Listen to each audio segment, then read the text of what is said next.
தாய் தமிழ் உறவுகளுக்கு வணக்கம். திருமாவளவனின் நட்பை உதறினார். திருமாவளவனின் நட்பை உதறினார் என்ற தலைப்பில் இந்த காணொளியை நாம் காண்கிறோம். தமிழக அரசியலில் கடந்த 2 ஆண்டுகளுக்கு மேலாக தீய சக்தி, தூய சக்தி, நாசகர சக்தி என்று பல சக்திகள் உலா வருகின்றன. தற்பொழுது புதிதாக நட்பு சக்தி என்று ஒரு வார்த்தை உலா வருகிறது. இதை பயன்படுத்தியவர் திருமாவளவன். திருமாவளவன் 10 ஆண்டுகளுக்கு மேலாக திமுக கூட்டணியில் இருந்து அநேக பலன்களை அனுபவித்தவர், காரியம் சாதித்தவர். திமுகவின் சார்பில் இவர் 3 முறை திமுக கூட்டணியிலிருந்து பாராளுமன்றத்துக்கு தேர்வு செய்யப்பட்டார். நடைபெற்று முடிந்த சட்டசபை தேர்தலில் திமுக கூட்டணியில் 8 தொகுதியில் போட்டியிட்டு 2 தொகுதியில் வெற்றி பெற்றார் திருமாவளவன். அவருடைய கட்சியை சார்ந்த 2 பேர் வெற்றி பெற்றார்கள். தற்பொழுது திமுகவின் முதுகில் குத்திவிட்டு தமிழக வெற்றி கழக அரசில் உள்ளார். ஆனால் திமுகவோ விடுதலை சிறுத்தை கட்சியை உடைக்க முயற்சி செய்து வருகிறது. அதை தவிர்ப்பதற்காக, தன்னுடைய கட்சியை காப்பாற்றுவதற்காக ஆற்றில் ஒரு கால் சேற்றில் ஒரு கால் திருமாவளவன் வைக்கிறார். தற்பொழுது தவேக கூட்டணியில் உள்ளார். ஆனால் நாங்கள் எப்போது திமுக கூட்டணியிலிருந்து விலகியதாக கூறினோம் என்று கூறுகிறார். நாங்கள் எப்போ வேண்டுமானாலும் மீண்டும் திமுக கூட்டணிக்கு திரும்புவோம் என்பது போல் அவருடைய பேச்சு உள்ளது. இது விஜய்க்கு எரிச்சலை கிளப்பியுள்ளது. இந்த சூழ்நிலையில் அகில இந்திய அளவில் இந்தியா கூட்டணியில் திமுக இடம்பெற வேண்டும் என்று கூறினார்.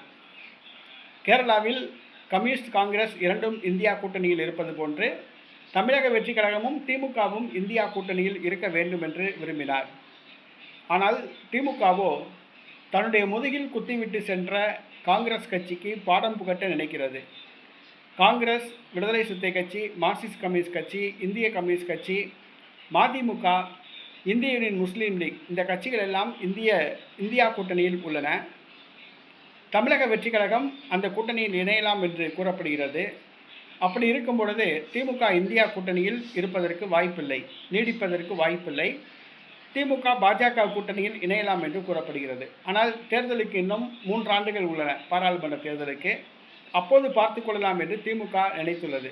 தற்பொழுது திமுக இந்தியா கூட்டணியில் உள்ளது. இந்தியா கூட்டணியிலிருந்து வெளியேறவில்லை. ஆனால் எந்த நேரத்திலும் பாஜக கூட்டணியில் திமுக சேரலாம். பாஜக கூட்டணியில் சேராதவரை திமுக தங்களுக்கு நட்பு சக்தி தான் என்று திருமாவளவன் கூறினார். பாரதிய ஜனதா கட்சியோடு திமுக கைகோர்க்காத வரை திமுக தங்களுக்கு நட்பு சக்தி தான் என்று கூறினார்.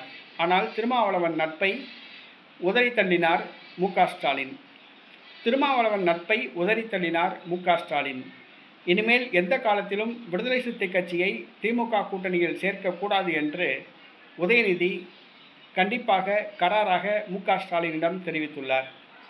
திமுக கூட்டணியில் ஒட்டிக்கொண்டு ஒட்டுண்ணி போன்று இருந்தவர் தான் திருமாவளவன். ஆனால் தற்பொழுது கடந்த 5 ஆண்டு காலமாக திமுக கூட்டணியை பாதுகாத்ததே தான் என்று கூறுகிறார். இது திமுகவுக்கு மேலும் எரிச்சலை கொடுத்துள்ளது. ஆக இனிமேல் எந்த காலத்திலும் திமுக கூட்டணியில் விடுதலை சிறுத்தை கட்சியை திருமாவளவனை சேர்க்கக்கூடாது என்ற முடிவுக்கு மு.க. ஸ்டாலின் வந்துள்ளார். திருமாவளவனின் நட்பை உதறி தள்ளினார் மு.க. ஸ்டாலின்.